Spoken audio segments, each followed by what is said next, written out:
Assalamualaikum. Welcome to our new video. I'm your host Sheikh Mohammad Abdullah from Scholars Path. Let's jump into our video. Today our guest is ভাইয়া আপনার নাম? আমার নাম হচ্ছে আমির আব্দুল্লাহ সাকিব। ভাইয়া কোথা থেকে এসেছেন? আমি এসেছি হচ্ছে চাঁদপুর থেকে। আচ্ছা ভাইয়া মালয়েশিয়াকে কেন হায়ার স্টাডিজের জন্য চুজ করলেন? মালয়েশিয়া হচ্ছে স্টাডির ব্যাপারে খুবই অ্যাফোর্ডেবল অ্যান্ড রিলিজিয়ান্সের ব্যাপারেও মালয়েশিয়া একটা প্রধান কান্ট্রি। তো সেই ক্ষেত্রে আর কি আমার এশিয়াতে থাকারও একটা প্রবণতা ছিল সবসময়, সেই জন্য মালয়েশিয়াকে পাঠি। ওকে, সো ভাইয়া স্কলার্স পাথ সম্পর্কে কিভাবে জানতে পেরেছেন? স্কলার পাথের সম্পর্কে জেনে বলতে আমি আমার ফ্রেন্ড থেকে, তারপর কি আমার এক বড় ভাই থেকে, যারা বিগত দিনে এখানে এসেছে স্কলার পাথের মাধ্যমে, তো তাদের কাছ থেকে আমি সরাসরি নাম্বার নিয়ে যোগাযোগ করি। ওকে, সো ভাইয়া বিডি টু মালয়েশিয়া আপনার আসতে কতদিন সময় লেগেছিল এবং আমাদের টিম আপনাকে কিভাবে সাপোর্ট করেছিল যদি একটু বলেন? ওকে, বিডি টু মালয়েশিয়া আমার যে জার্নিটা, এই জার্নিটা খুবই স্মুথ ছিল।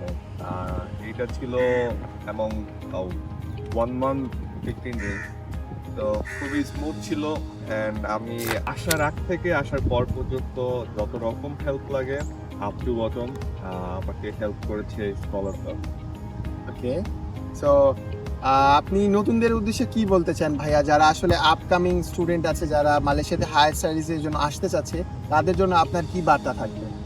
ওকে, এইটা হচ্ছে ব্যাপারটা হচ্ছে বাংলাদেশ থেকে একটা রিলায়েবল এজেন্সি চুজ করা খুবই ডিফিকাল্ট, বিকজ সব জায়গায় দেখা যাচ্ছে যে ট্রাস্ট খুঁজে পাচ্ছে না।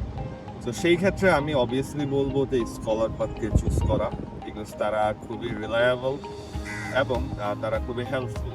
তো আমরা বাংলাদেশি স্টুডেন্ট যারা আছে আমার জুনিয়র, তারা চায় সব সময় যে হেল্পফুল এবং কি বিশ্বাসযোগ্য একটা এজেন্সি। তো obviously it is. Okay, thank you for your suggestion ভাইয়া। So no more today guys, আপনারা জানতে পারলেন স্কলার্স পাথ আসলে একটা বিশ্বস্ত প্রতিষ্ঠান, যারা কিনা একটা স্টুডেন্টকে বাংলাদেশ থেকে মালয়েশিয়া হোল প্রসেসে একদম ফার্স্ট থেকে লাস্ট পর্যন্ত তাদেরকে হেল্প করে থাকে। So no more today, okay, bye bye, see you next video.